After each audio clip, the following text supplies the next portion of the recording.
who am I is always a very interesting question, because the name that you are given when you are born is not necessarily the name of who you are, i.e. your spiritual self. And a lot of people change their name during their lifetime because it doesn't resonate with them and they go to something that works a bit better. So who you are really becomes a question of more who you are from a spiritual sense. And I went through a lot of my life questioning who I was, and got to a point where I realized I didn't have to have a name per se. It was more what I did spiritually that was important.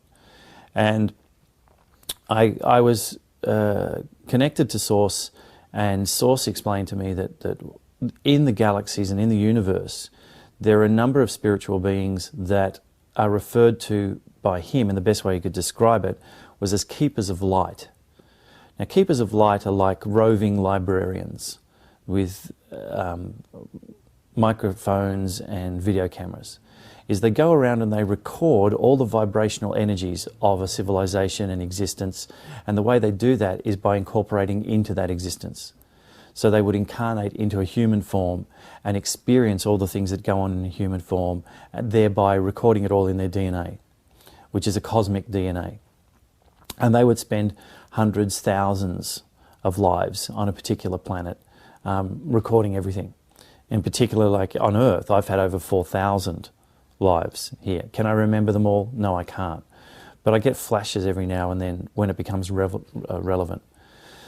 And then that's just on this planet, and there's been other lives on other planets as well. So you get this like a massive library, and the library exists in not just visual images, not just sound recordings, but also in emotions, and every form of possible experience is recorded. And it was explained to me that that's who I was, and that was my function here. And when I got that explanation, it made my whole life make sense about why I hadn't fitted in with the mainstream population, and why I had things in my head that were totally in conflict with what the so-called experts were saying, particularly like with things like Egypt. Every time I read a book on Egyptology, I'd go, that's wrong, that the timings are wrong. And so then it came down to, well, understanding that who you are is more important than what your name is. And, you know, if we talk about God, well, God is a name that people on this planet have given that consciousness. God itself has no name and has no need for a name. So whenever people argue about whether it's God, or whether it's Krishna, or whether it's Allah, or whether it's Jehovah, or whatever, God's laughing, because he said, I'm none of those, and I'm all of them. You can call me whatever you want, it doesn't change what I am. You know, if I take a book and I hold it up and I say, this is a book, and everyone goes, yeah, and then I pull it up and I say, no, this is a cat. Whatever you call it doesn't change what it is. Okay, we're the only beings that seem to be so preoccupied with, you know, what our name is, and that's to do with our ego. We have an ego for a purpose, and that's part of the process of why we're here. The process of being here is to experience, end of story, just to experience, is our higher consciousness. And if we understand there is only oneness, there is only the collective consciousness, there is only the source, there is only the singularity, the void, whatever you want to call it, it is a point, an infinite point of nothingness, an infinite point of consciousness. So it's all things and no things at the same time. And for it to truly know what it was, it needs a mirror. You know, you don't know what you look like until you look in a mirror. And once you've looked in a mirror, you go, oh, that's what I look like. Okay? Until that time, you have no understanding of what you look like. You don't know what you sound like until you record yourself and play yourself back. And anybody who's done that will tell you, oh, it doesn't sound anything like me. And everyone says, no, that's what you sound like. So our mirrors are not always complete. For instance, what we see in a mirror is a mirror image, not a photograph. And if you actually hold up a photograph of yourself while you look in the mirror, the two images are totally different. So what we see is often a reflection of everything that we're not rather than everything that we are. So we need some sort of feedback system, some sort of mechanism by which we can know ourselves. And this is what Source decided to do. It said, I need a mechanism by which I can truly know myself. So it created the absence of itself. And in doing that, created a process of fragmentation. And we are just a very small fragment of that consciousness. Like if I take a drop of water out of the ocean, it's still part of the ocean unless it chooses to think it's not. Okay, but it's a fragment of the whole. And what it's doing is it's choosing to experience itself through these contrasts, through these absences of itself. So the purpose of our life is to experience stuff so that we can become aware of our consciousness. And we're doing that from a higher level down. We're coming down to say, I'm going to choose to experience things in the mirror, because that will enrich my true knowing of myself, because I'll have experienced it rather than just known it.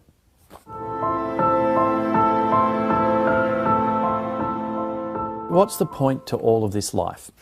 And it's really simply answered. Why do you go to watch a movie? To be entertained. That's exactly what it is. Or you might go to a documentary to be informed.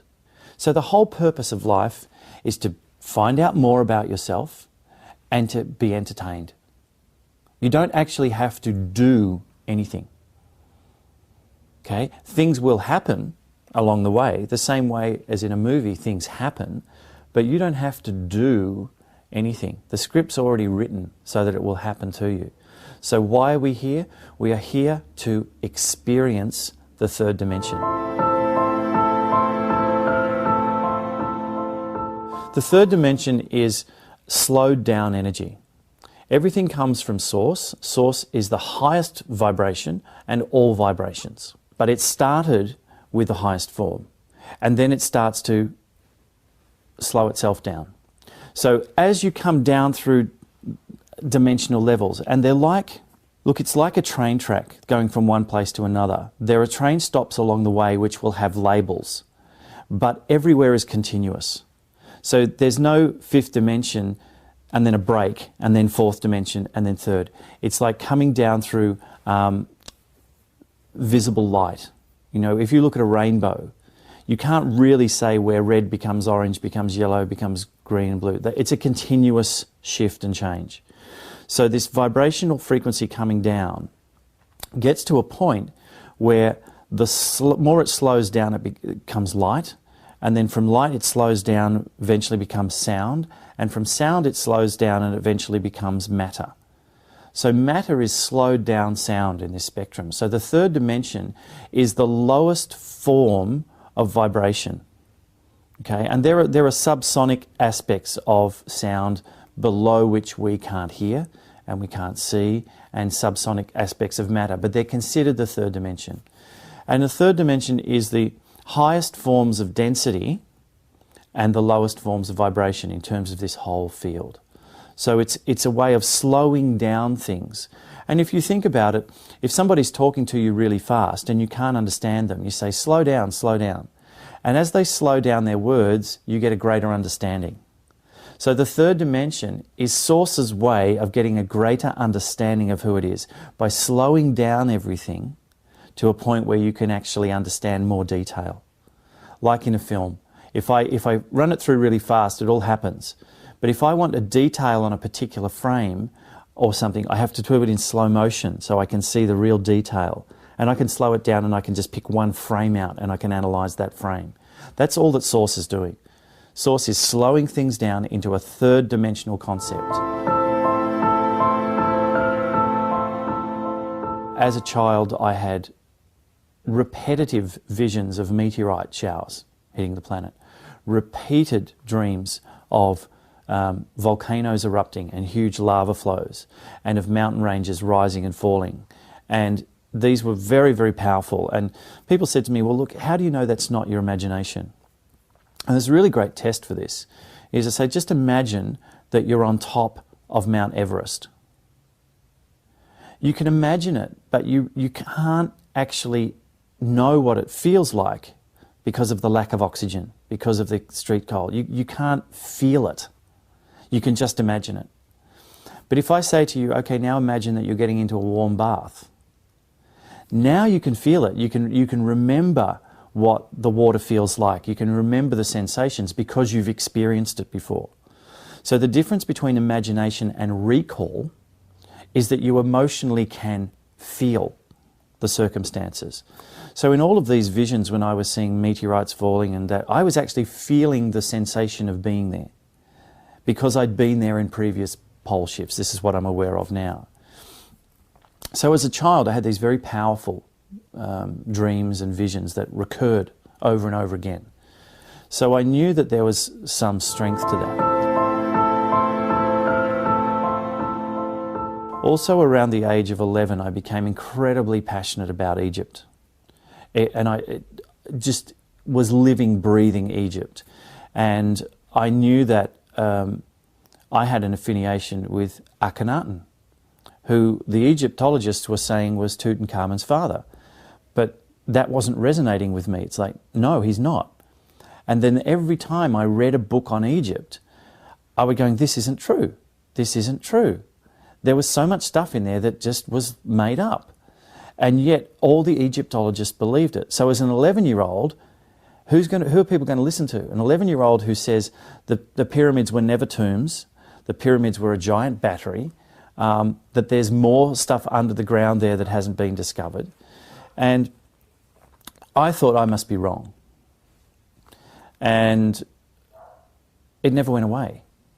And so then I started looking for the proof about Egypt. And of course, when I was younger, I couldn't really do that because I was involved in other things.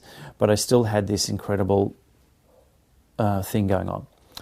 And about 14, I first channeled. Got taken to a spiritual circle with my parents and suddenly found myself going through this experience which I didn't know what was happening. Fortunately, the person who was in charge of the circle did and guided me through it. And my very first spirit guard, was an Egyptian priest. And that seemed quite poignant to me, that at that time of my life there was an Egyptian priest guarding me. But I became very aware that there were two streams of Egyptian priests. There was a very corrupt stream, and then there was a stream that held the sacred truths. And they were very much underground. And it was the corrupt priests that ran everything. I then went through various other things where I had remembrances of being in pole shifts before, of being in the Atlantean royal family, that the first time I saw a picture of Akhenaten, I knew that that's who I'd been, but I also knew that Akhenaten was not human, that he was part of another race, of an extraterrestrial race that had come here, and that the whole history of Egypt was wrong. So I had to find the physical proof that could prove that all of the Egyptologists were wrong in their datings. And I found it, and it's really simple. The whole Egyptian dating is based on a document written by a Greek called Manetho in around 400 BC, who went to Egypt to document the history of Egypt. He came there and found that they were talking about rulers that ruled for 20,000 years and a civilization that went back hundreds of thousands of years. And that was totally at odds with what the Greeks believed. The Greeks believed the world was only 5,000 years old. So when Manetho went there, there was a total mismatch. So rather than extend the Greek concept of life, he forced the Egyptian chronology into the Greek time frame and said, well, the Zep Tepi, the first time where all of the gods ruled Egypt, we'll just consider that to be myth. And we're only going to date it from this particular time of Menes, who was the first human pharaoh. So he dated everything from there. Now the interesting thing about that document is even that doesn't add up time-wise, because there's all these missing things. And that document doesn't exist anymore. No, there's no cross-referencing of that document. What exists is 3 documents that are written from that were written around about 200, I think, 200 AD. So 600 years later, there are 3 documents which have differences in them, but all Egyptologists base the history of Egypt on those 3 documents. So the whole history of Egypt is based on a false premise. And the Egyptologists either won't acknowledge that or don't acknowledge it. And there's a very strong reason why.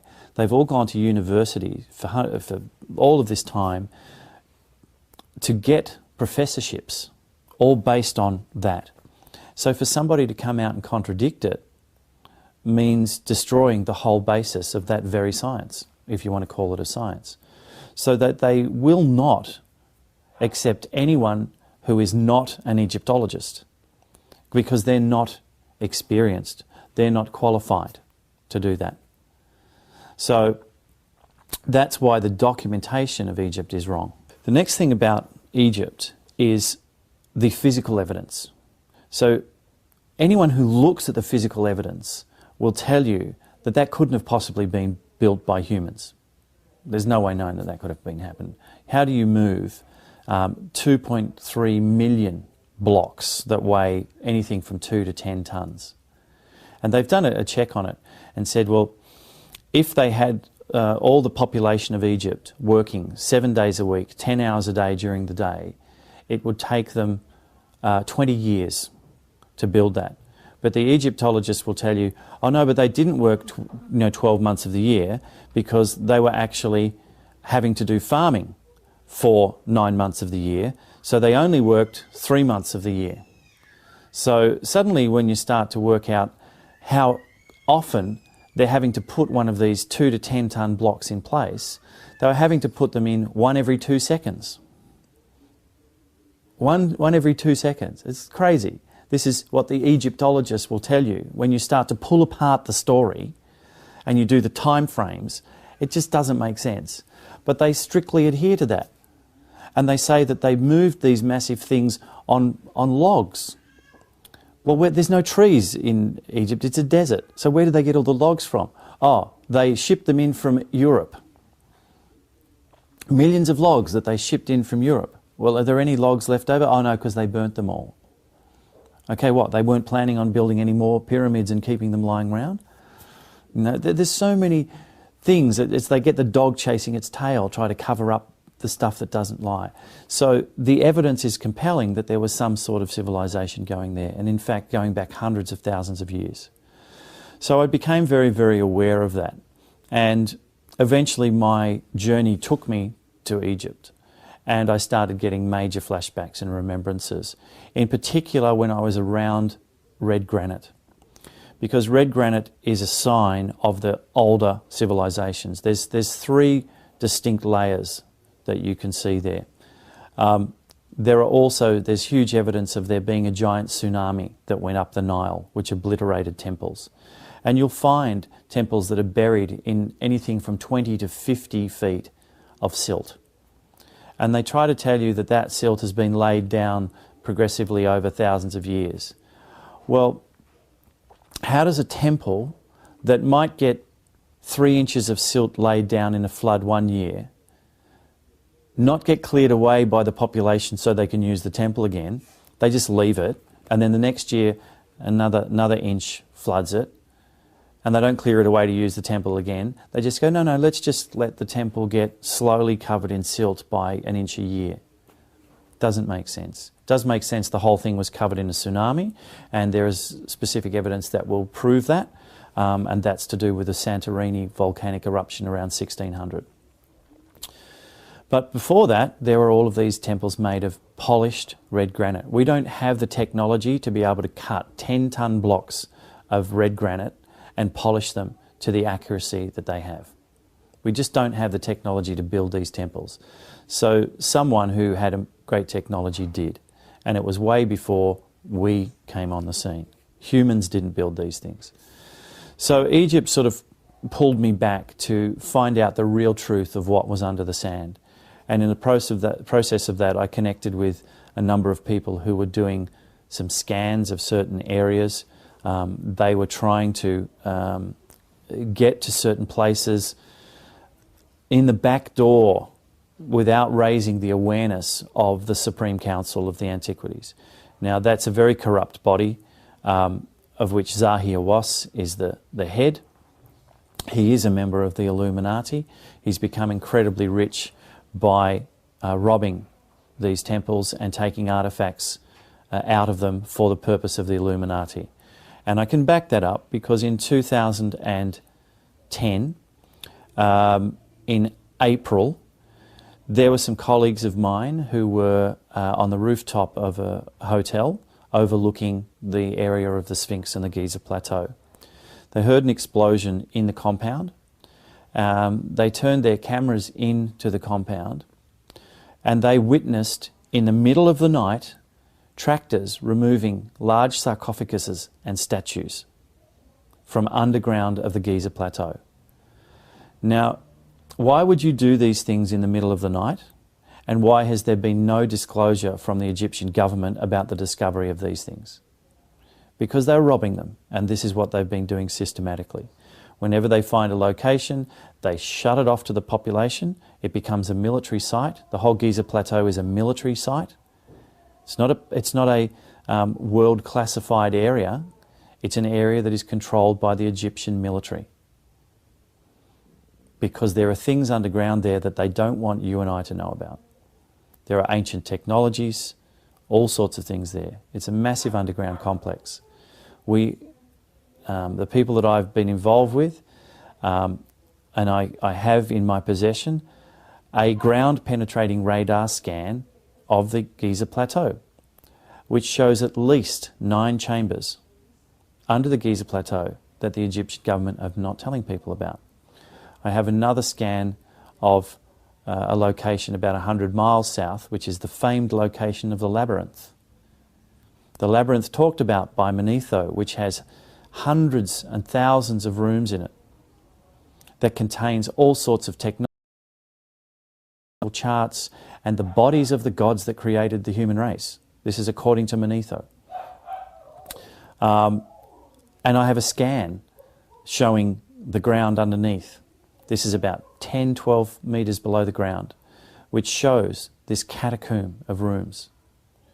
And the Egyptian government are not releasing this information. And that's just 2 examples. So why are they not releasing it? Because they want to be able to get in there first and rob it, to take out of it what they want, and then Zahiwas will come forward and say, oh, look, we found this new tomb, but it's been robbed in the past. And he's not lying, it has been robbed in the past, but not in the distant past. It's been robbed in the last couple of years by him. That's what's going on in Egypt. The whole thing about Mubarak, who was Illuminati, the whole rebellion was caused by them. They created it because they needed a distraction. They needed to get all of the foreigners out of Egypt, and they needed to get all the cameras away from the Giza Plateau, and they needed to be able to have a justification for putting more military around the Giza Plateau. So they created this distraction about an uprising so that they could go in and take the bigger things out of the ground without anyone knowing. And that's what the whole January uprising was really about. So there's stuff going on, and people think that it's the people rising up. No. The people are being controlled to do these sorts of things because they want you to look here while they're doing something over here they don't want you to know about, which was the whole building of the Aswan Dam, both of them.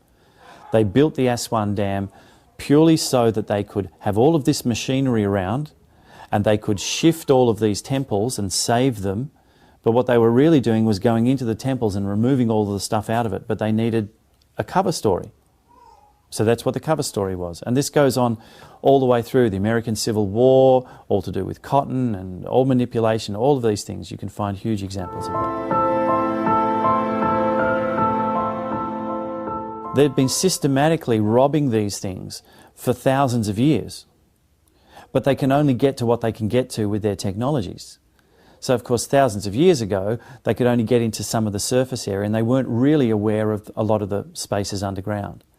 But now with ground penetrating radar and satellite scans, they can locate every single location in Egypt where these places are. And a lot of them, they're locating them because many of these places have energy sources in them, like free energy generators. And so they show up as these flashes on the scale. So they use the American CIA satellites, because the CIA is the Illuminati. So they're using these satellites to scan Egypt to find the locations of all of this. And then it's a matter of, okay, we're going to seal off this area and systematically go through and rob them. And that's what they do. They find numerous things. They'll find what we would term alien technologies, energy sources, and some of these are often depicted on the walls in some of the tombs. For instance, at Dendra, they have this massive, big, looks like a cathode tube, which they've used to light things and do things. So they're after the technologies. The reason they're after the technologies is because they don't want us to have it, because they want to exploit us. And if we had free technologies, they couldn't exploit us. So they don't want us to have it, so they keep it to themselves. They're also very tied into the occult and symbolism. So they want all of the statues and everything. They're also they want the gold, because the gold is useful to them to convert into monoatomic gold. So they're the things that they want, and they don't want us to have them.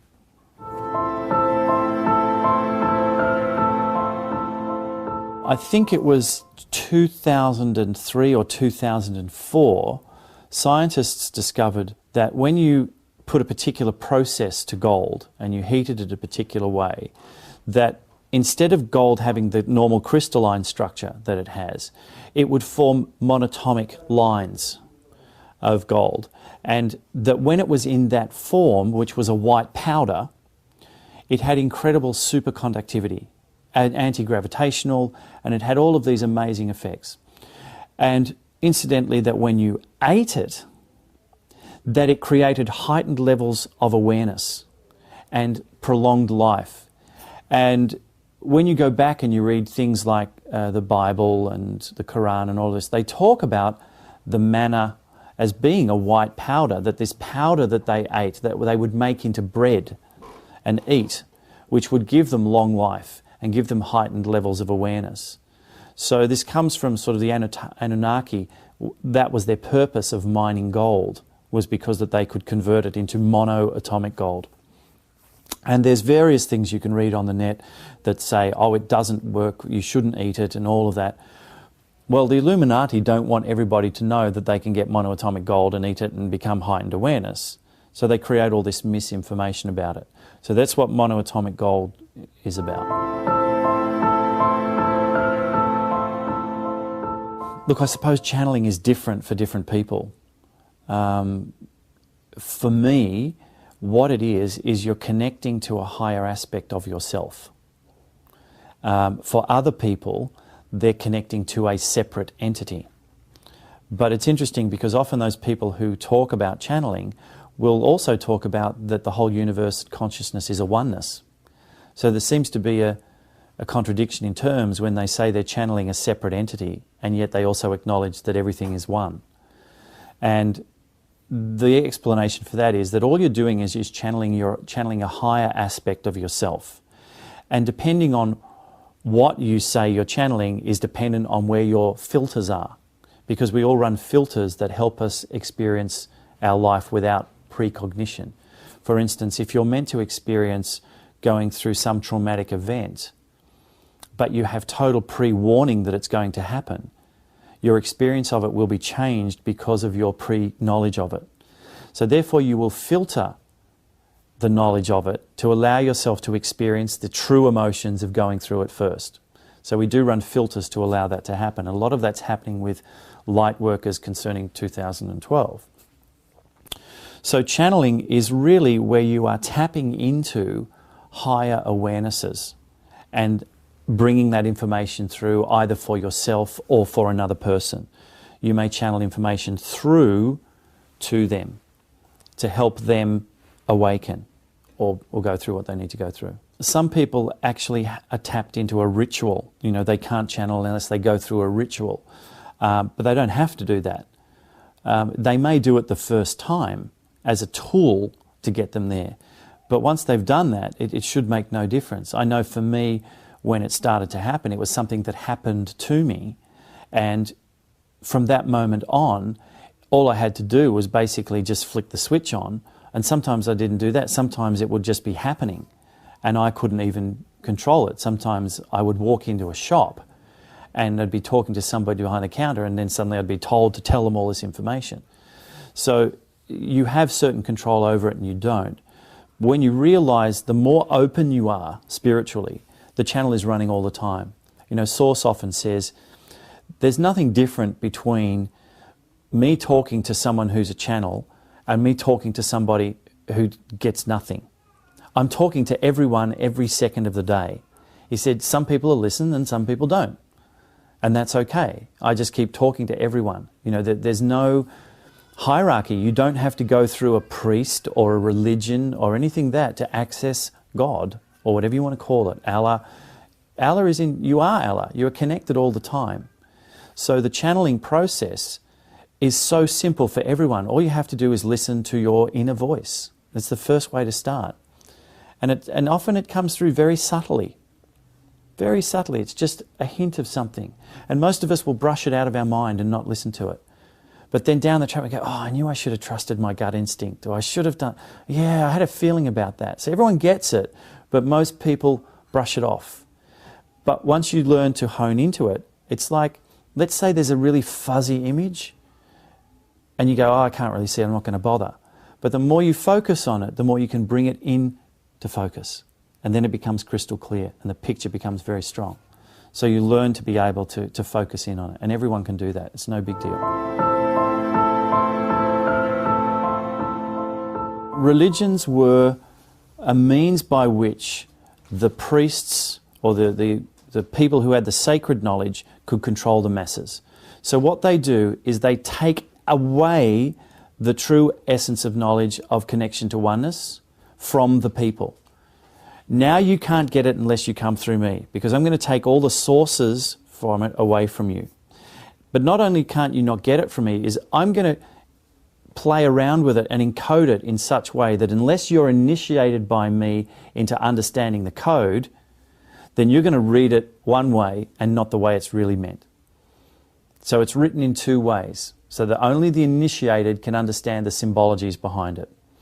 So let's look at the first. I'm not going to go to the ancient Egyptian mystery schools and what happened with the whole tracing of the Tat Brotherhood, or the Babylon Brotherhood as David Icke calls it, and then how it got distorted by the Amun priests. The Amun priests pulled it in one direction and for their own corrupt methods, and then where it went and everywhere. I'll go to the first religion. First religion was Judaism.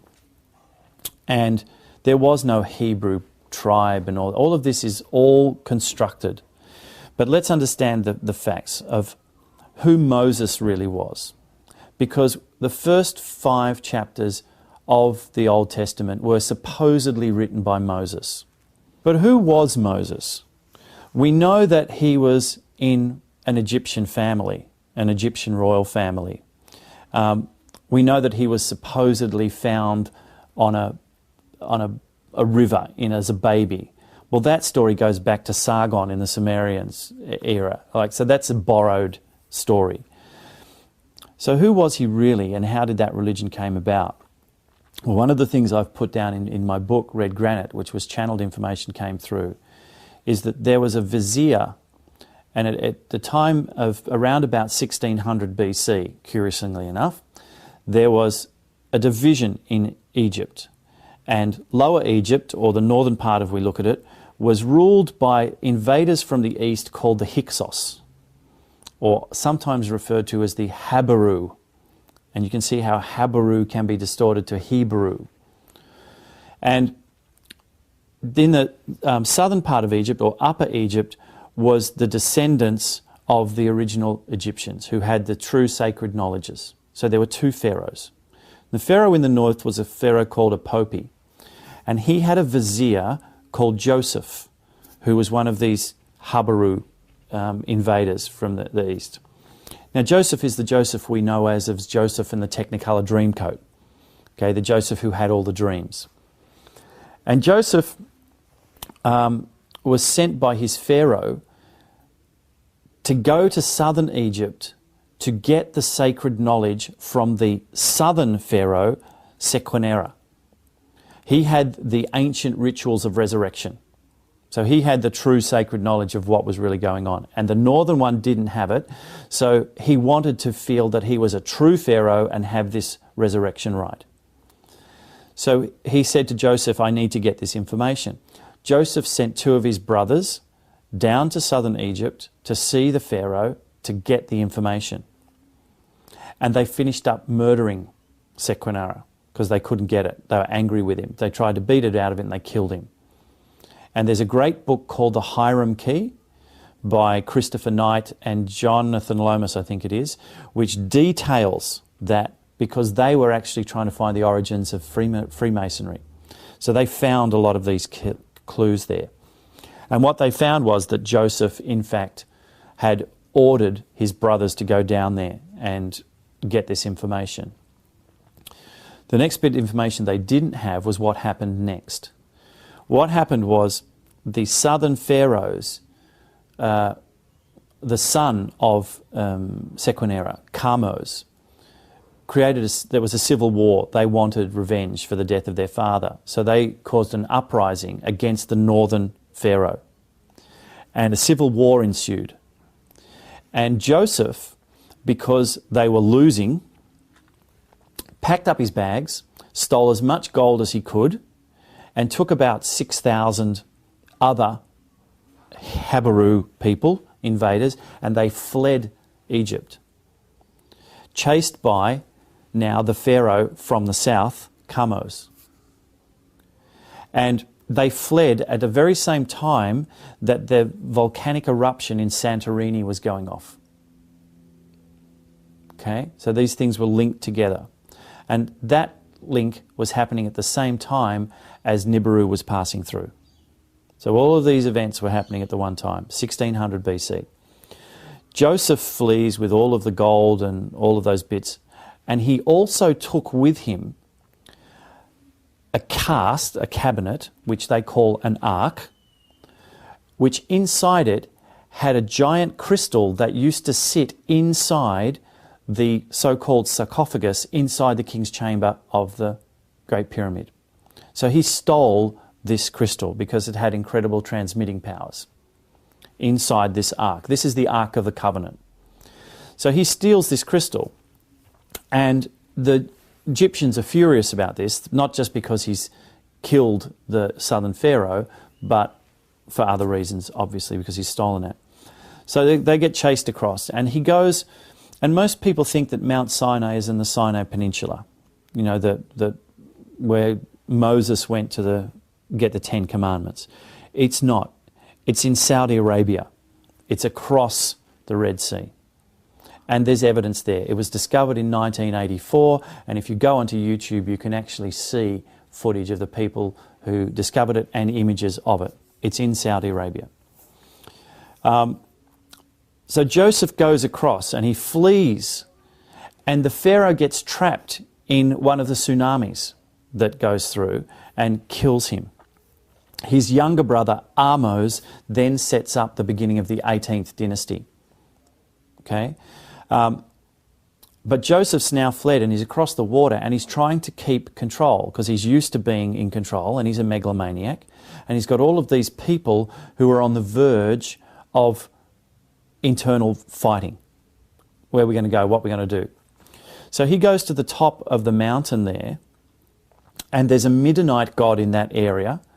And the Midianite god is a god of revenge and anger and all of these things. So he goes to the top of the mountain and he says, what am I going to do to control all of these people?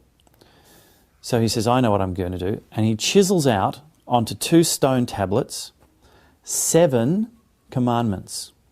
Not 10, 7. 1 for each day of the week. And if you look at the 10 commandments, 7 of them are day-to-day things, and 3 of them are big ones, like thou shalt have no other God but me, thou shalt worship no other idols but me, and I can't remember what the third one is. So there's 7 day-to-day ones, and there's 3 basic ones. So he chisels out 7 of them, and he chisels them out in Egyptian hieroglyphics, because Egyptian hieroglyphics are the words of the gods. And he comes down off the mountain, and he finds They've melted down the gold into a golden calf, and they worship one of the old images from Egypt. And he's furious because he doesn't have control anymore. So he smashes the tablets and said, you're going to be smitten by this God that I met up there, who's this God of revenge and evil and does all of this, which is what the Christian or the Jewish God is, which is a midnight God. So he then says, I'm going to go back up to the top of the mountain and I'm going to pray and I'm going to negotiate with God for your salvation. So he goes back up to the top of the mountain, but this time he takes with him a whole lot of parchment because he realizes he's going to have more rules. So he goes to the top of the mountain, and this time he chisels out 10. The 7 he had before, and 3 more. You shall worship no other God but me. You shall have no idols. You know, there's the big 3. He adds those in, and he writes down a whole lot of pedantic little stuff, which becomes the basis of the Torah and all of their rules that they have. And he comes down off the mountain, he says, here's the 10 commandments and here's all of the other rules that you have to have. And I am now called Moses. Moses meaning born of. That's what it means. It's an Egyptian name that means born of. We don't know born of who, but he says, I'm born of the God or whatever. And he becomes the ruler because he's the keeper. And that's how Judaism came about. Christianity is a different thing. Christianity was, and we have to understand first of all who Jesus was. Now Jesus was a real person and wasn't a real person, okay? Because the stuff that you read in the Bible goes back to 12, 13, 14 other religions going back 1,500 years before Christianity. The whole birth story comes from a whole lot of different things. Everything about Jesus that's in the Bible comes from somewhere else. It's all been made up. But was there a particular person that those stories talk about? And yes, there was, but we have to understand who that person really was and why things happened the way they did. So let's look at who Jesus was called.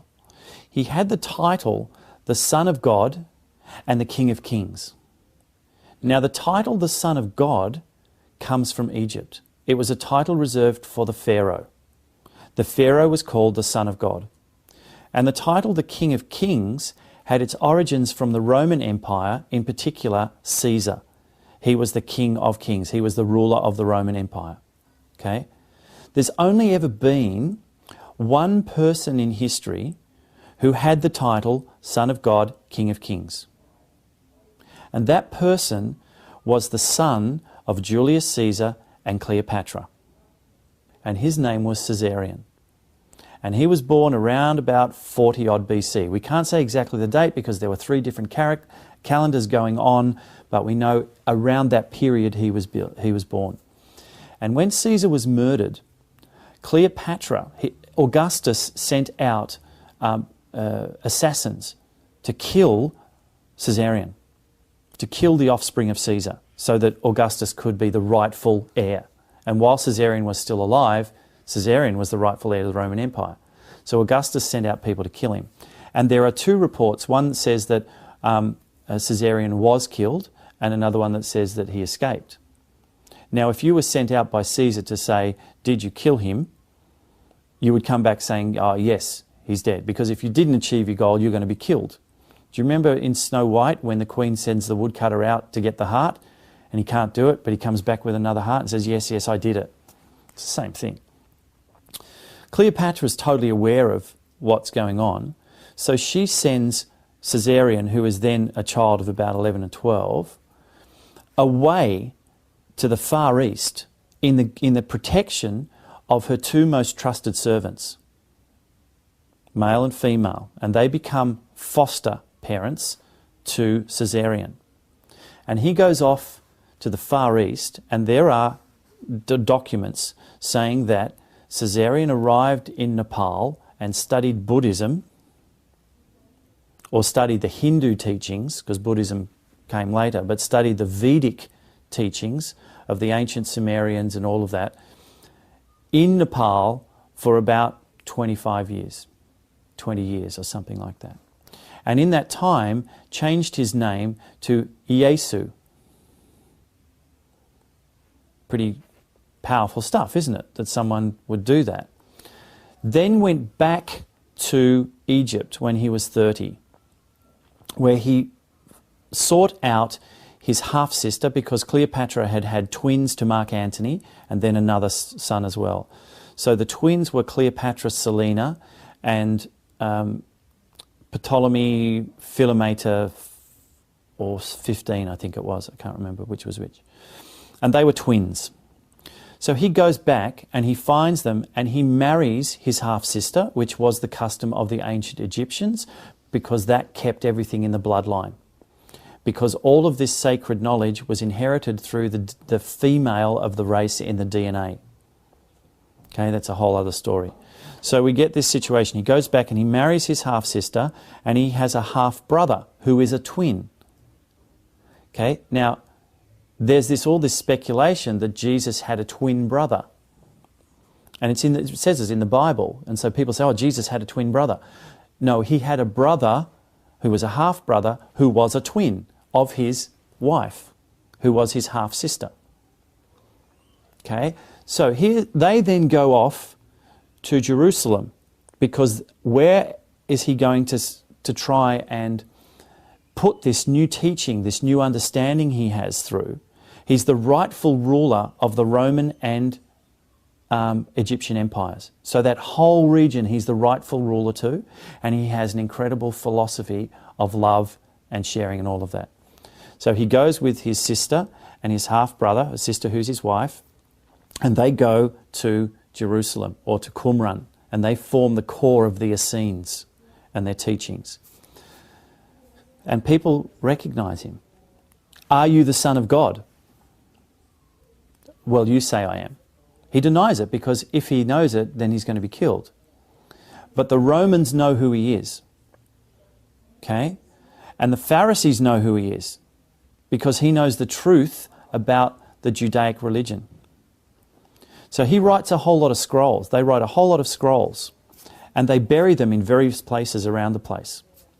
One of those got discovered as the Dead Sea Scrolls, which was about 500 texts and all this. Another lot of them got buried underneath where the tomb of Solomon supposedly was in Jerusalem. Those scrolls were discovered by the Knights Templar in 1118 and taken to Scotland in 1307, and they are now buried beneath Rosslyn Chapel. And they tell the truth. They don't want the truth out there, so they're not digging them up. And if they do dig them up, you're never going to know about it. Now the question is, did Jesus die on the cross? There's a lot of evidence to support that he didn't.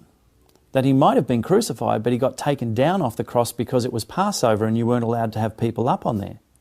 But the whole story of being putting in the tomb and resurrection, again, that's borrowed. That's borrowed. So there is a lot of evidence to suggest that Christ, or Caesarion, and Mary Magdalene, or his wife Mary Selena, left Qumran. His brother stayed preaching, who was James, who was the younger brother. And they went, and Mary Selena and the father, Joseph of Arimathea, Joseph, who was the foster father that looked after him, all went off through Greece, where they have connections with the Delphic people in Greece, that they went to southern France, and then they made their way across to Wales, southern England and Ireland, where they passed on the information. Lots of evidence to support that. The Roman Catholic Church, however, developed because the Romans didn't want this information to come out, and they needed to form a religion to control the people again. So they created a religion out of the myth of this man, and to suppress the knowledge of who Jesus really was. They wanted to suppress the knowledge of what Caesarion knew, which was the ancient knowledge of the Tat Brotherhood and whatever. So it's a massive cover-up all the way through. And that sort of covers Christianity and all the offshoots of that which have happened. Muhammad was another megalomaniac who wanted to have control. He wanted to be important. He wanted to be important. So he created a religion. And in fact, he said that the whole prophecies of Jesus and all of these things were true. But he wanted to control things in a time when that area of the world was chaotic.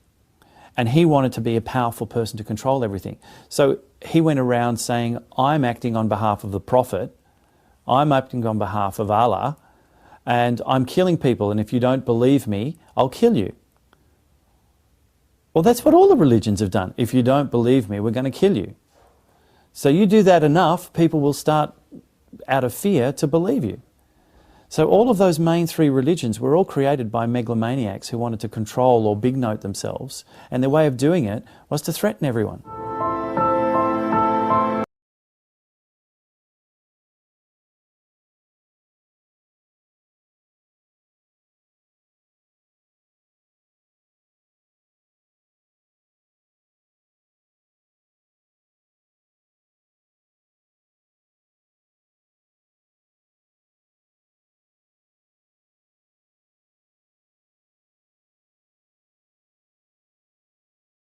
If you don't do this, you'll go to hell. If you don't do this, you'll get your head cut off. If you don't follow the laws exactly, you're going to go to hell, you're going to get stoned, you're going to do it. So now you're controlling people by fear, not by love, which is totally against the core aspect of all simple religions, which says to love one another. So all the stuff that's been added, which people say is the Word of God, is not the Word of God. It's the word of various people trying to put themselves up and control. And where does that come from? That's the Illuminati coming in and taking control and setting things up. And once you've created 2 or 3 religions, well, you can set them against one another. And that's why they created countries. Because now you can set countries against each other. And the thing is, the Illuminati create all the wars on the planet. And they've created them all since 1300. Okay? Because the Illuminati are the very first weapons merchants. They became so rich because of discoveries they made in the Crusades that they became richer than the state, richer than the church, and they were the power brokers in Europe. And they were the weapons manufacturers. So they sold weapons to everyone, and they're still doing it. The Illuminati supplied weapons to the Nazis and the Americans in the Second World War. And every single other war that you want to name, if you follow the paper trail, it all comes back to the same people were supplying weapons to both sides. So of course the more wars they are, the more money they make. And because they control the governments, what they do is they set the governments up against one another and they manufacture wars that aren't there, so that they can continue to exploit the people, keep them controlled, because while they're fighting wars against one another, whether it's be religion or whatever it is, they can keep making money out of them and just exploit them. Exploit, exploit, exploit, use, use, use. And that's why they think people are stupid.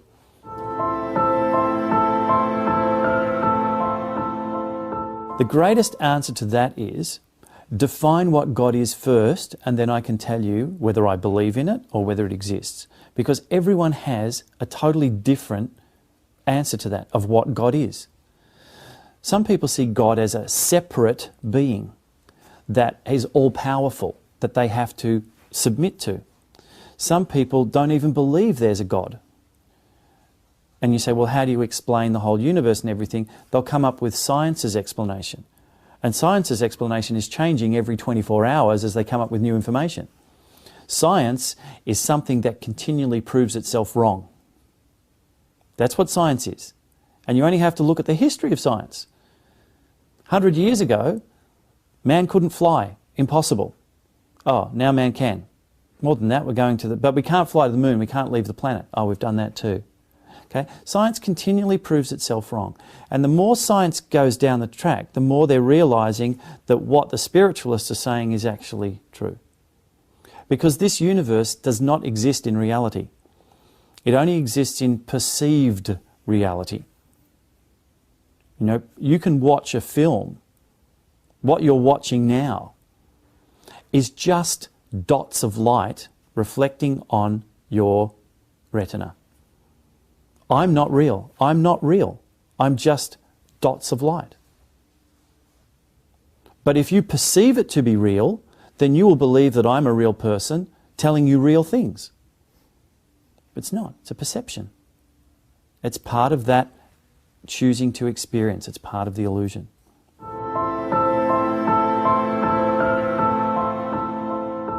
The current Illuminati or the original Illuminati? Because there was, the name Illuminati originally came from being illuminated, i.e. aware, awakened of the truths of it. And as happens in all the time, power corrupts. And within that there are a group of people who wanted they had a better vision of the world. And they felt that the only way that they could do that was to control the people.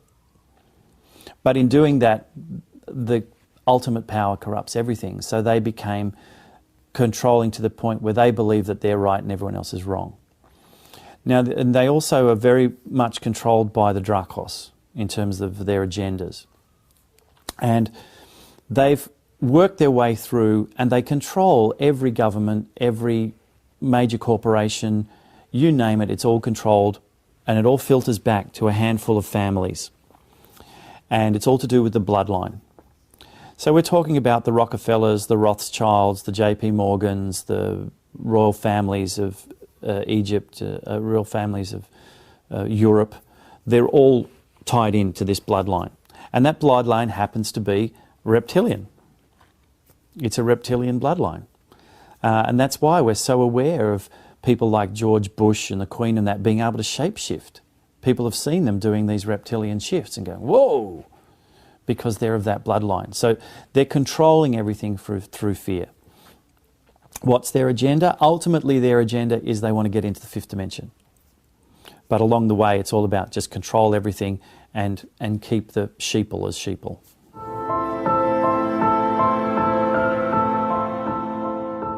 Ultimately, the Dracos are at the top of the tree. They've been around in this universe for about 4 or 5 billion years. And because they've been around that long, they think they own this universe. And they go from planet to planet like a locust. You know, they'll go there and they strip it of all of its resources. And if there's a population there, they just infest themselves until they control the population. And then they strip the planet of its resources. So they're like a plague of locusts that go around and they believe they have a right to do all of this. So they can do whatever they want. And they've genetically engineered the human race as a Trojan horse to try to get into the upper realms. Because they're fear-based and they're reptilian, it's like the reptilian brain we have, which is about pure survival and control and manipulation and all of those things, survival of the fittest and all of that, and lacking in emotion. They don't have emotion. So they can't access higher realms. But because they want to control everything, they think, well, we can't have a dimension in this universe that we can't control. So we have to control it. We have to invade it. We have to do what we do. So that's their agenda. It's not right or wrong. It's just that's their way of thinking. You know, we say when we see a snake attack a rabbit and kill it, the snake's not doing anything evil. It's just doing what a snake does. So the Dracos aren't evil. That's a judgment that people put on them. Okay, they're not evil. They're just doing what they do. And they're fulfilling the role of being the fear-based thing for the third dimension. They're playing out the bad guy that we need to experience stuff in the third dimension. Because if we didn't have that, there would be no third dimension. We'd all be in fifth dimension going, isn't everything wonderful?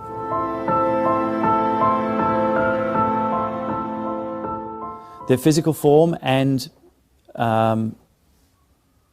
spiritual form, because they're lower fourth dimensions, which means they can be in third dimension, lower fourth dimension. So they're capable of shape-shifting. So there will be a physical reptilian form, but they will look to you as if they're human. They can also,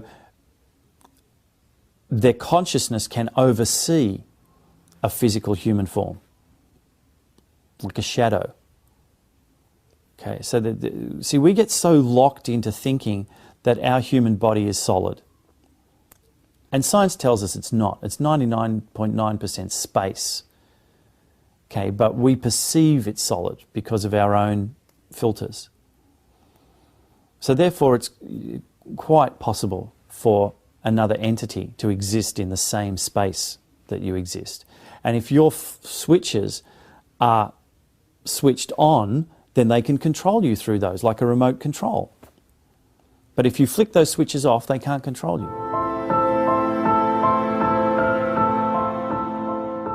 In order to switch off the DNA, because within your DNA you've got all sorts of different switches, and it's like a giant airplane cockpit. They're everywhere. You know, some of them are the thrusters, some of them are the navigators, some of them is a fuel gauge to see how much energy you've got. They've all got a purpose. And some of those switches are reptilian, that says, well, we're going to totally control everything through the reptilian switches. So the way to do it is you do a visualization, a meditation, whatever it is you want to do, and you go in there and you physically find those switches and you flick them off. You turn them off. And once they're turned off, they can't activate. If you want to, you can rip the whole wiring out. Whatever you want to do to deactivate that, you can. And then you can look around and you can find the aspects of your higher self. You know, they might be over here glowing in gold, and you flick them on and turn them on full so that you allow yourself to be in a full level of awareness. Because it's all there. You can do whatever you want. It's your cockpit.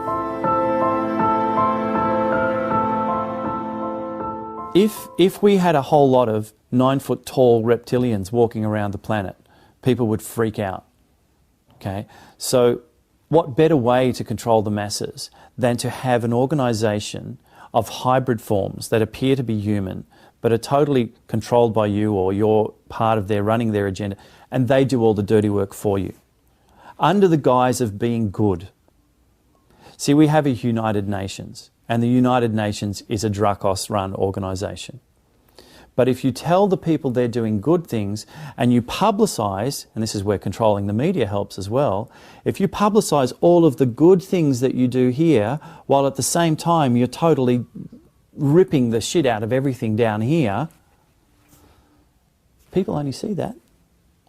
Because very few people will dig deeper to find out what's really going on.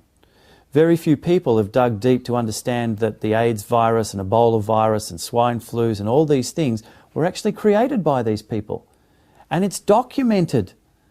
It's documented that the World Health Organization, which is an offshoot of the United Nations, they created these viruses for a purpose, to pull the population down. They have an agenda to bring the world population down. But most people don't dig any deeper. They lead superficial lives. People just have to dig around for themselves. You know, go onto YouTube. Take everything with a pinch of salt. You know, don't believe everything that you see, everything you hear, but importantly, don't disbelieve it either. Run it through your own filters. And you know, there's a simple thing. If it looks like a duck, it quacks like a duck, and it walks like a duck, it's probably a duck. You know, the most simple answer is usually the most appropriate one. So the more that you're seeing bullshit and the more your stuff doesn't seem to add up, go deeper. There'll be a reason behind it, why somebody's trying to hide something. And often it's not what people tell you, it's what they don't tell you. And this is where NASA is brilliant, because NASA, you know, will tell you some things, but then they won't tell you other stuff. So the best thing that people can do is ask questions. Don't believe everything you're told. Find out for yourself. Go onto the internet, go into YouTube, grab some books, read up, become informed through your own processes, and tap into your higher knowledge. Run it through your own filter. Read something and put your hand on your heart and say, does that resonate for me, yes or no? And you'll get an answer straight away. And it might totally contradict logic, but it's your higher self telling you, no, that's not true. That's a cover-up, whatever it is. That's the best way to do it. If you go into Google Earth, you know, and then in Google Earth you can punch in your street directory and it brings up a map, and you can even see a photo. Someone's driven a car and taken photos along all of these streets, so you can actually see your house on Google Earth. It's pretty trippy. This is the level of control that these guys have. They've been able to not only map the Earth by satellite, and they have satellites that can zero in and read a book. If you're sitting in a park, right, reading a book, their technology is so powerful that they can actually read what you're reading. That's how much they can zoom in. Okay? So they've got satellites all around the planet all the time looking at what's going on in all spectrums. So they've been able to create Google Earth as a byproduct. And everyone says, oh, it's great. Yeah, we want these satellites because we've got Google Earth. Well, let's look at all the subversive things that they can do with it. You know, that's what they're not telling you. And who's in control of this? NASA, which is not a government organisation. It's a private organisation, totally funded and owned by the Illuminati. And there are factions within it. There's the Nazis and the CIA, and there's all these different factions in NASA. Because that's exactly the way the reptilian world works. Everyone's fighting to be the leader and the controller. So they have their own little factions in it. In a love-based environment, there is no leader because everyone contributes and they do what is in the best interests of everything. As well as they have Google Earth, if you go to certain places in Google Earth, it's blacked out. Let's say that I've got a zit on my head, right? And I don't want people to see the zit. What do? I cover it up in makeup so you can't see it. So they've got Google Earth, they control all of this. They can say, okay, let's just take those frames out and let's put in some blank Earth. We'll airbrush it.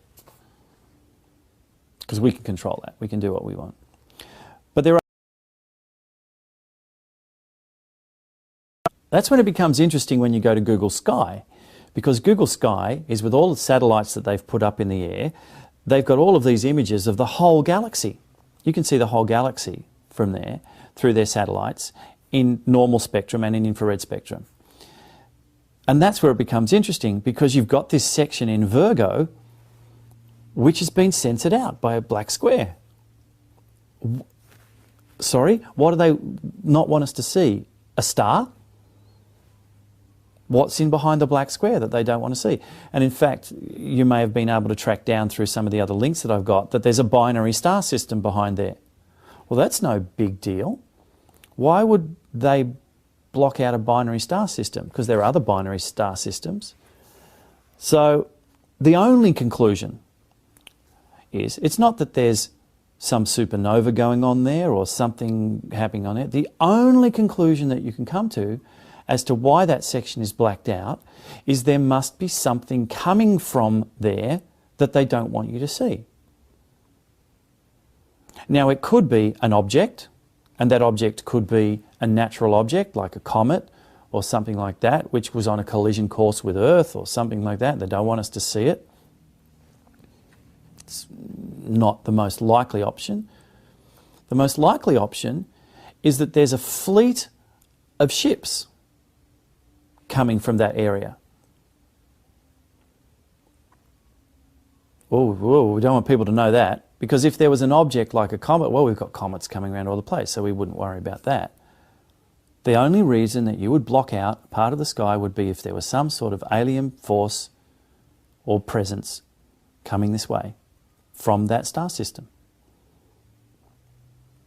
Because if you knew that, then you'd start asking all sorts of questions. Best we just black it out.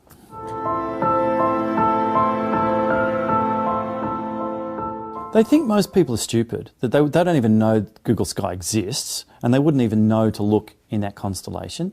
And they've also got a huge big black band going down through there. So most people would just go, oh, it's obviously some sort of fault or some area that's blacked out or something like that. And it's not really any interest anyway. It's just a star. Most people are just going to fob it off. You're going to have less than 0.01% of the population who are capable of having access to that technology that will be interested. And especially if you keep them too busy with having to pay their bills and where they're going to pay food, or they're not even going to be interested. because it's not relevant to them. Doesn't affect their day-to-day life. Perfect example. When an earthquake happens in Chile, everyone goes, oh, that's terrible. And they go back to their day-to-day life because it doesn't personally affect them. Okay? We don't worry about what happens with the neighbours next door because it doesn't personally affect us. We're so disconnected. We're so separate from it. That's why we generate cancers. Because we're so disconnected from who we are that a part of our body can go, whoa, wake up, you're getting out of control. And we're so separated from it, we think it's something that's happened to us rather than the fact that we have manifested it as a wake-up call. All cancer is self-generated. All cancer can be healed by reharmonizing the body with frequency. And the medical profession know this, and they're not telling you. Why? Because who controls the medical profession? The pharmaceutical industry controls the medical profession. And who owns the pharmaceutical industry?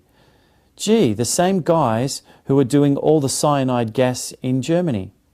The Nazis. Who's that? Oh, that's the Illuminati. So the Illuminati control the pharmaceuticals, and they control medicine, and they control everything. And their whole objective is, we don't want to heal you. We want to keep you sick for your whole life. We want you to live longer, but we want you to be sick for all of your life because we make money out of you. So therefore, we'll also create insurance companies, and then we'll force you to have medical insurance. So now you've got to pay for the medical insurance, and you've got to pay for everything. So we've got you tied up from every direction. And we better squash all the natural remedy people, because we don't want people to know that they could actually heal themselves and they could actually prevent healing. So we're going to try and eradicate them. First of all, we're going to try to make them sound like witch doctors. Okay, that didn't work. Now we're going to try to pull them in under our umbrella so we can control them. So we've just passed legislation that vitamins are now considered toxins. Because if you take too many vitamins, they can be detrimental to your health. Therefore, we're going to call them toxins. And now because they're toxins, we can control them. And you're not allowed to take vitamins anymore because we control them. That's what they've done. World Health Organization's done that. Slipped in under the net because we don't care. Doesn't affect us. Doesn't affect us.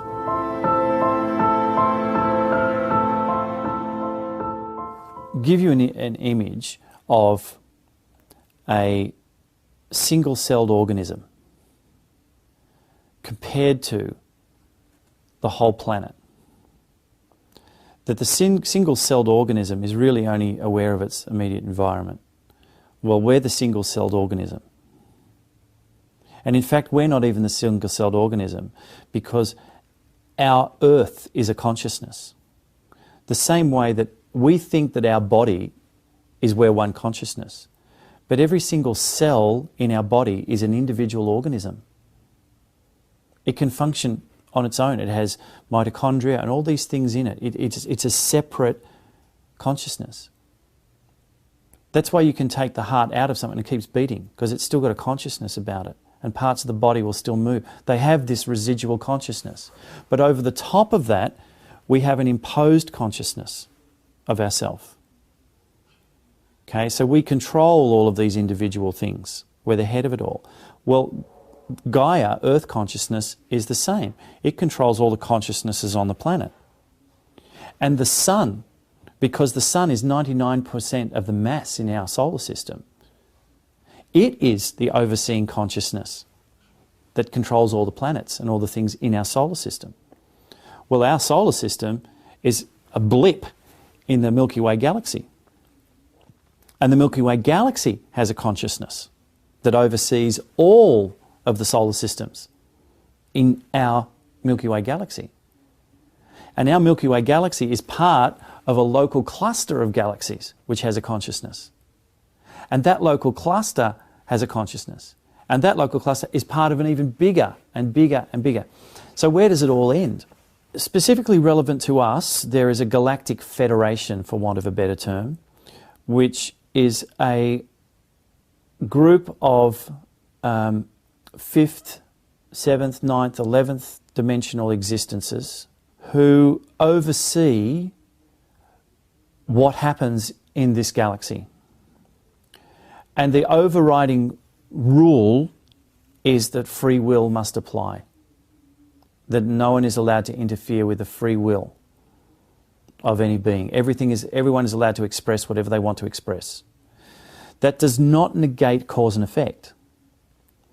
Okay, if you jump in a fire, you get burnt, cause and effect. If you kill someone, someone may retaliate against you. You know, there's cause and effect. If you break your arm because you do things, there's cause and effect. But it's not right or wrong. The higher consciousnesses have this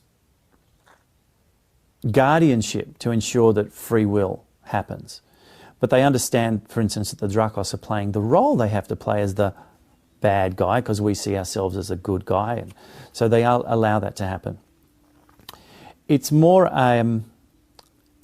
the galactic federations are more funnels of consciousness. Does that make sense? That the information funnels in oneness. So even though it's oneness, there are levels of perception that you can choose to see things. Okay, sorry, I'm just getting images coming through. You can stand and look out of the window of the first floor of a skyscraper and you will see certain things. You can take the elevator up to the 10th floor and now you can see more. You can go right to the very top and you can see everything. So your perception will change, and what you can see and be aware of changes depending on where you shift your perception to. And all of these different dimensional levels and the federations are all levels of perception. And they allow the play to unfold at different levels. It's like a play within a play within a play within a play within a play. And it's all allowed to unfold at that dimensional level. And we've seen films of plays within plays. Well, that's a level upon a level upon a level. What was the one? Inception? Perfect example of how things work at those dimensional levels. Most definitely. Look, this is a really exciting time to be here. Some of these beings, they merely just have to think and they're here, because time-space does not exist to them once you get to those dimensional levels of existence. Some beings, though, are still in three-dimensional form and fourth and fifth dimensional form. That's why we have solid UFOs and we have light ships. There's difference. Some are three-dimensional, some are fifth-dimensional means of transport. So the more... the light ships, for instance, they need to travel at the speed of light, and the other ships, they use different physics to get here. So some of the beings who have a vested interest in what's happening on the planet or is about to happen, this is a really exciting time to be here. Okay, this is a very exciting time, not because of what's going to happen to the planet per se, because that happens fairly regularly, it's no big deal. But what is a big deal is the shift of consciousness that's happening. That's really interesting to watch. And they want to make sure that this human consciousness, which has been a byproduct of this hybridization, okay, the consciousness that you and I have is a hybridized form. So it's created something quite extraordinary and new. Emotions. Emotions that can generate music, can generate literature, can generate art. This is new. This is why the human race is something quite extraordinary, because there's the detrimental aspects of emotions, but there's also this other amazing stuff. So they want to come through it because this is exciting, but they want to be careful that they don't allow a virus in that can affect all of these other things. So there's very much a possibility that the human race will be admitted to the next dimensional level, but with conditions, like a quarantine parole period, to see whether, you know, it's like border control. Well, let's let them in, but let's keep them isolated to see whether there's any infection, cross-infection goes on, or is it going to be all purely good?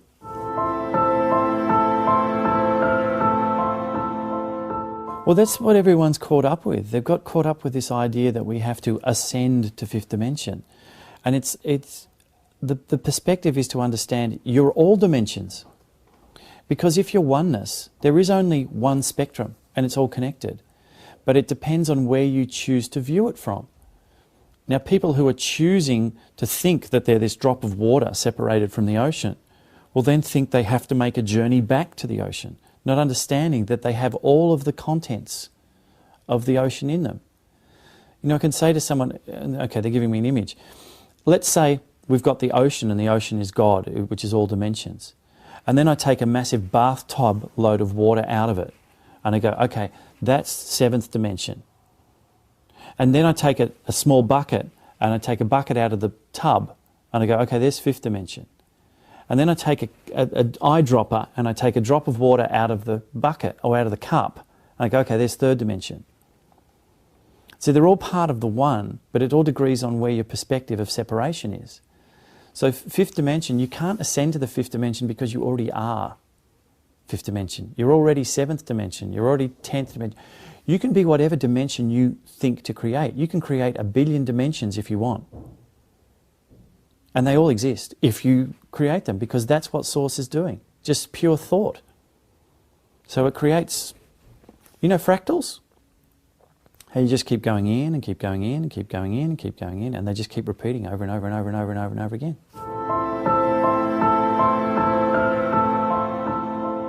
It's not bad at all, it's essential.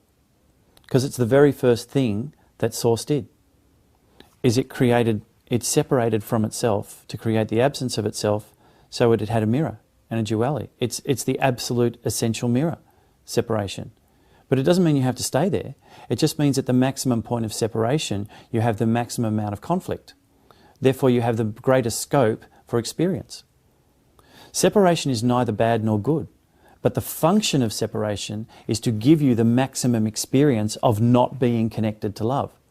See, if you say to Source, I want to be rich, Source says, okay, I'll make you poor first.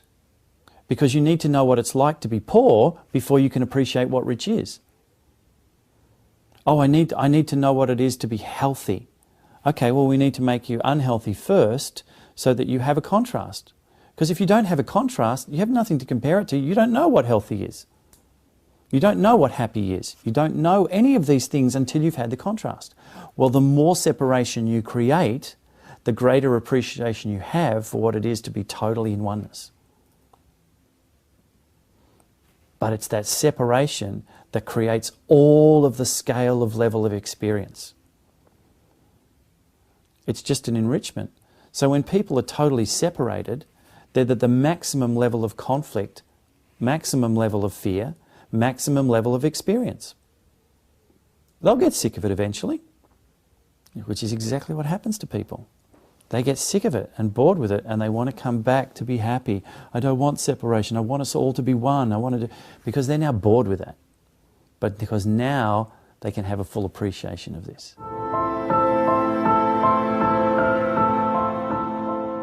There is no evolution. Probably if you're going to use a word close to that, it's devolution, because you devolve down to the third dimension to experience. It's like a yo-yo, down and then back up again. And then on the way back up, you absorb all the experience and you plug it into the computer. So it all gets fed back up in again. From the consciousness perspective, look, we don't evolve. Evolution implies linear time. Okay? And there is no linear time. Everything is simultaneous. And if everything is simultaneous, there can be no evolution. Does that make sense? Okay? Everything just is. This moment is only connected to the moment that just passed because you choose to perceive it is. If I shoot a film, 24 frames a second, okay, this frame is only connected to the one that follows it because they've been put in a line. If I chop them all up individually and put them in the can, every single frame is there, independent. They're not connected at all. It's only if you choose to connect them that you can get a film. But let's say I randomly put all of those images back together and I play them through the film. Every single image is still there, but now they're random. And now it doesn't seem to make any sense.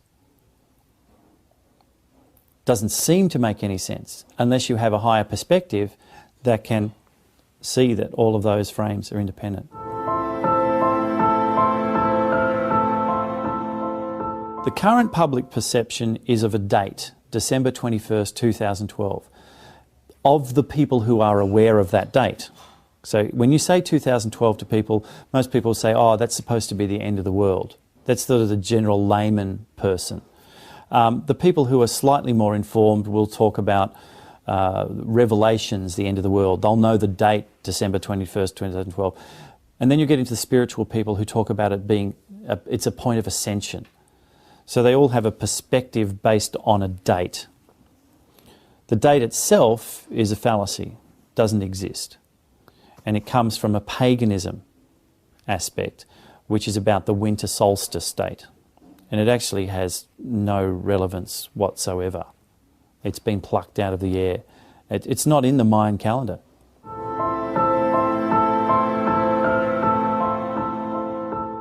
It's called desensitization. Is the more that you play these images to people, the more people get desensitized to it. So whenever earth changes start to happen and you tell them it's just some other reason, they're desensitized to the real reason, so therefore they don't notice it.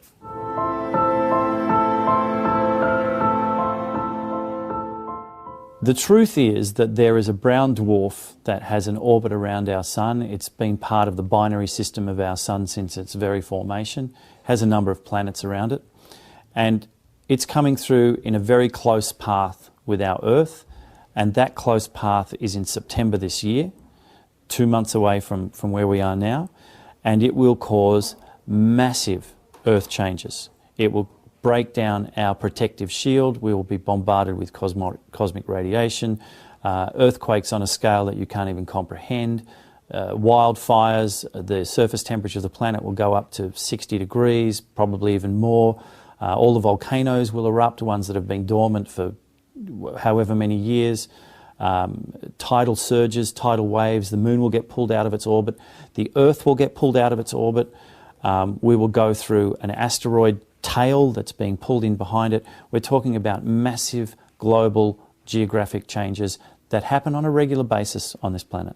That is the physical thing that's going to happen, and it is happening in the next couple of months.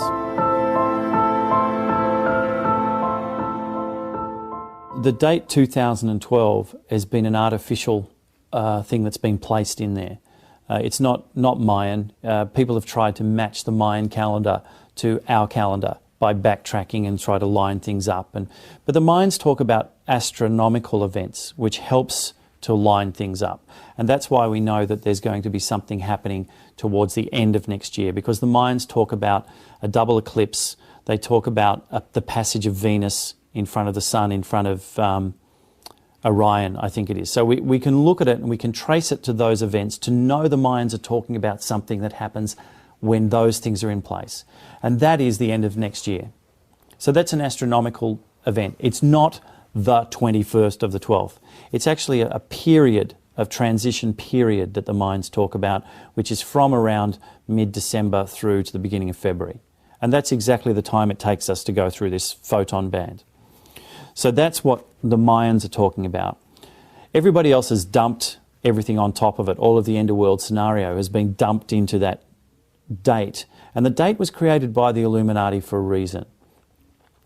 Because they don't want the spiritually aware people to hang around afterwards. They don't want free-thinking people. They want people they can manipulate.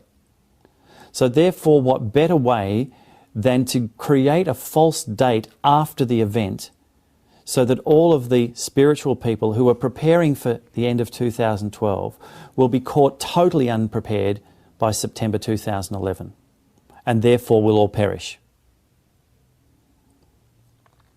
You eliminate your greatest threat by giving them what they want, which is a date where they can focus all of their spiritual attention on.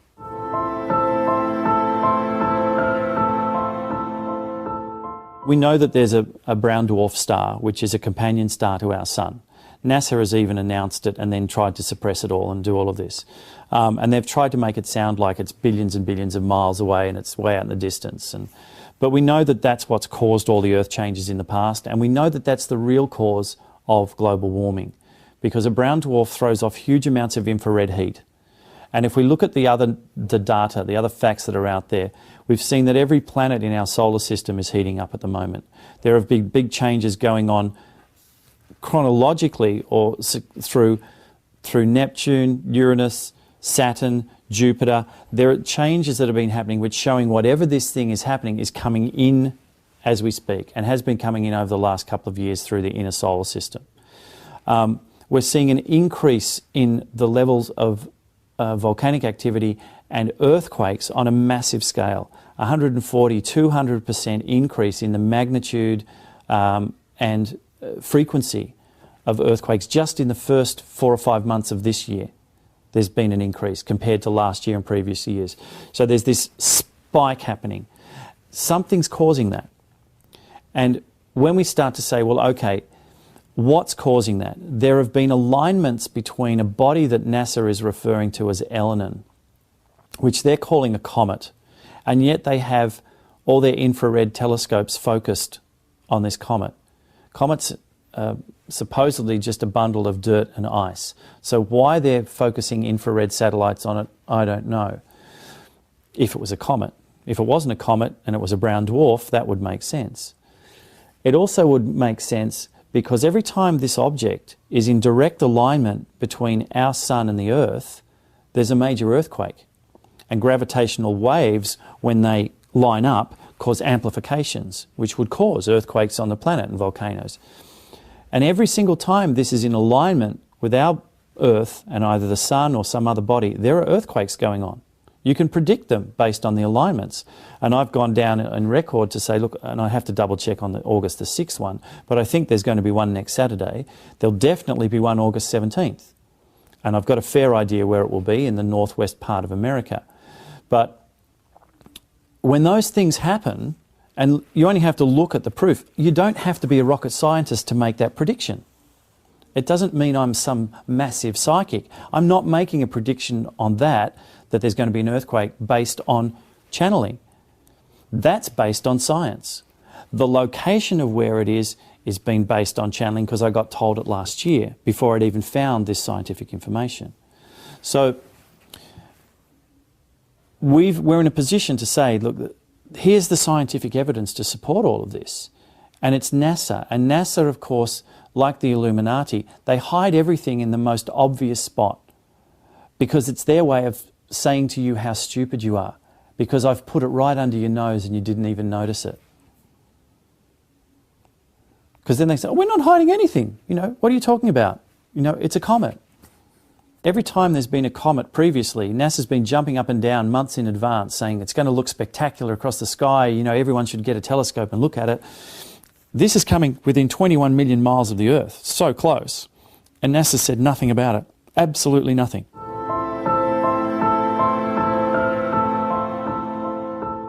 If you get up pre-dawn, it has to be before dawn because once it's in the infrared spectrum, so you can't see it in daylight because it doesn't throw off light. But just before dawn, because of the angle of the rays hitting the atmosphere, they get diffracted. And when light gets diffracted, it can split up into frequencies. So at that time, you can actually see it. And there's some wonderful images on YouTube of people who've taken pictures of it and footage of it. But there will become a time when it will become very visible in the air because it's massive. It's 1/3 the size of the sun. I'm thinking that's probably going to be maybe a week or two beforehand. So what's that, about the 14th or something, 15th of September? It's going to be really noticeable, maybe even earlier than that, because it's just going to be this big black mass. And understand, it's got 4 or 5 Jupiter-sized planets around it as well. So you're going to see those in the sky.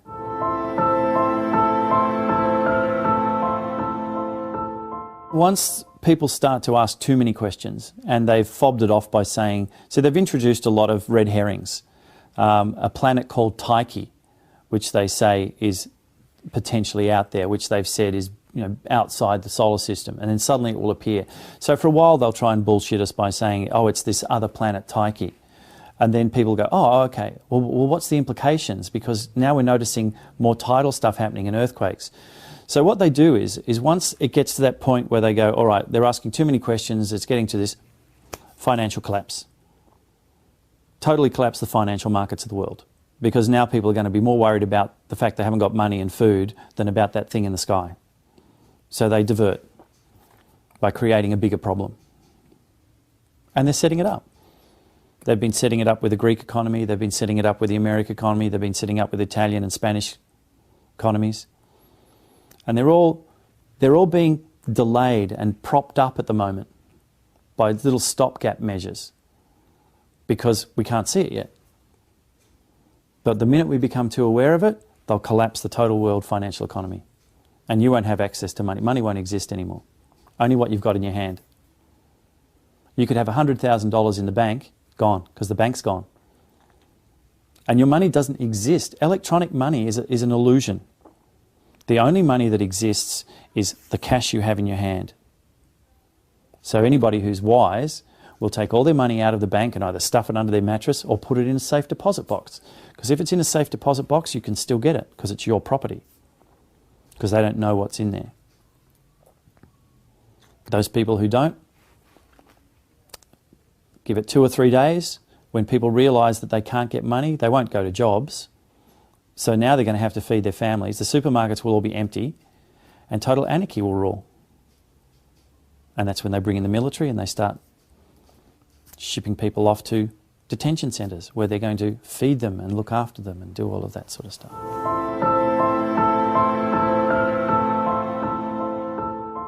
Look, the Illuminati are preparing massive underground bunkers where they can house millions of people as their servants to do things and their own family.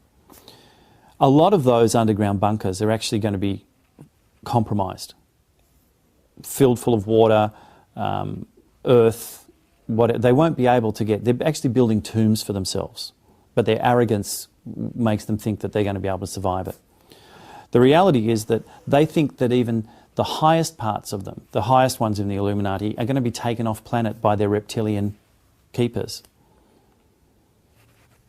They're not going to, the reptilians lie to them all the time, so they've given them false promises. Those that do survive, some are going to have a shift, but those that do survive, their fears will keep them at third dimension. The rest of us will be operating at fifth dimensional level because we'll have gone through and prepared for this ascension, for this energy surge that will go on. So there will be a heaven on earth and a hell on earth that is talked about. The hell on earth will be at the third dimensional level, and the fifth dimensional level will be the heaven on earth.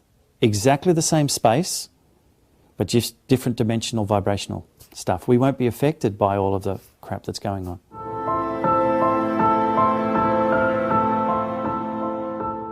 Ego has an important function in our third dimensional existence, and it's to process the moment. Without an ego, we don't know that red is red, we don't know that hot is cold, we don't know what emotions we're feeling. We need an ego to be able to process those experiences. But the ego is only meant to process the present. It's not to then start going into the past and taking events that are not related. You know, that frame is not related to any of other frames. So the ego is not supposed to go back and say, oh look, this happened before, therefore I'm going to project it forward that will happen again. Because the minute the ego starts getting out of the present moment and starts to get into linearity, it starts to get caught up in fear. So what we have to say to our ego is that we have this really important role. You have an amazing role. You have to be so focused in the present that I can become totally aware of everything that's going on around me. And when you do that, I can make the most amazing films. And the ego goes, really? Really? And now it feels empowered because it knows what its job is, and it knows if it deviates from that, it affects the function.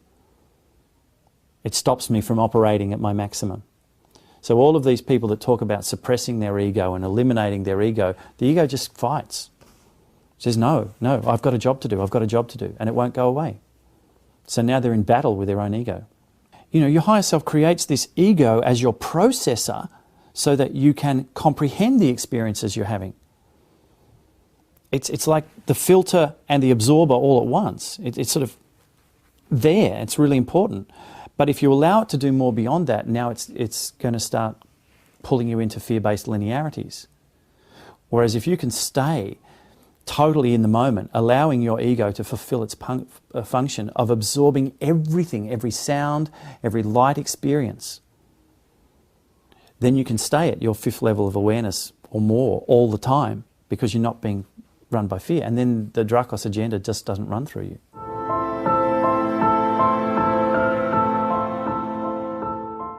Well, the greatest thing to do is acknowledge that your higher self has actually chosen to be a part of this, to experience this, to experience the fear, and then to get through the fear. You know, you can't confront a fear by pushing it under the carpet and hoping it'll go away. You know, your fears are like a pack of hungry wolves. Eventually they're going to hunt you down and rip you to shreds. But if you stand up and you start running at that pack of wolves, they bolt because they're so scared that you're running at them. It's like a lion. If you run away from a lion, it's going to instinctively chase you. But if you run towards a lion, it backs off because it feels threatened. And that's what your fears are like. They're there for you to experience this. So by all means, go through, be terrified, horrified. It couldn't possibly be true. Denial, denial, fear, fear, fear. And then get through it and start to see the exciting aspect of it. Don't be attached to all the materialist things that are going on. Let go of them. Sell your house. Sell your property. You've got a month to do it. If you can, do it. And don't try to get market value for it. Don't be greedy. Sell it for a bargain and you'll get a 1-week settlement. And then you can use that money to prepare if you want to prepare to be a part of the future. Because there are some people who will be a part of the future. A lot of people said, well, what's the point? If we're all going to die, what's the point? Well, the point is we're not all going to die.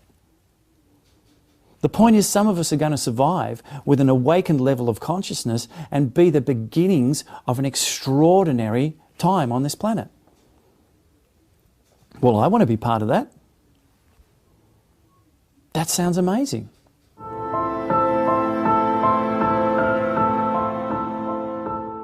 The most important preparation for people to make is in their heart, which means they have to get out of their head, because your head will just propagate fears. So you have to get out of your head and get into your heart and allow your heart to be the ruler and say to the head, what do I need to do to prepare? It's not the head saying, what do I need to do, and the heart having to adjust. You go into your heart, a state of being, a state of love, and you say, right, I know what I'm here to do, I know what I'm meant to be, da-da-da-da-da. What do I need to do physically to prepare for that? And it will tell you to find somewhere safe, to plan ahead, you might find a support group, a survival group, etc., who are all like-minded. So the most important thing is to let go of all attachments, because all attachments are based in fear. Oh, I'm fearful I'm going to lose my car. I'm fearful I'm going to lose my job. I'm fearful I'm going to lose my partner. So we're attached emotionally to these things, and we have to just let it all go and just be in our heart, be in a state of love, and then follow our own guidance. And some people will be told that they need to prepare.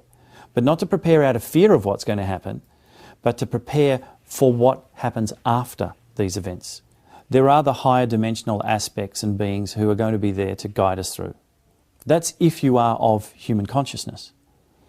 See, the star racers who are here will just go back to their dimensional consciousness. That's why so many of the light workers think nothing's going to happen, it's just going to be a smooth transition. Well, it will be for them. They'll just leave their body. But the human consciousnesses won't. And that's why I say to people, just go in, just make a decision. Have you come here from a star system? Have you all your life been connected to some sort of star race, whatever it may be, and always felt that you came from the stars and you're here for a reason, and you've been doing the sort of work to help people? Or do you feel that that's something that you're aspiring to do, that you're wanting to leave the earth, that you feel like you've achieved everything you need to do here and you're ready to embark on a journey beyond that? Because you'll be one or the other.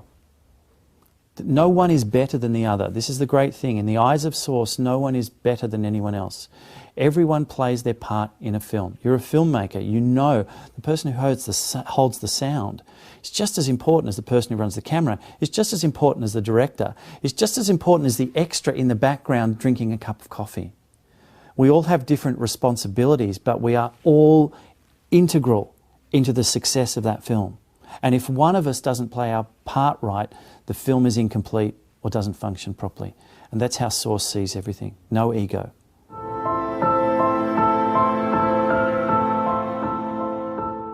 It's extraordinary. There's free energy.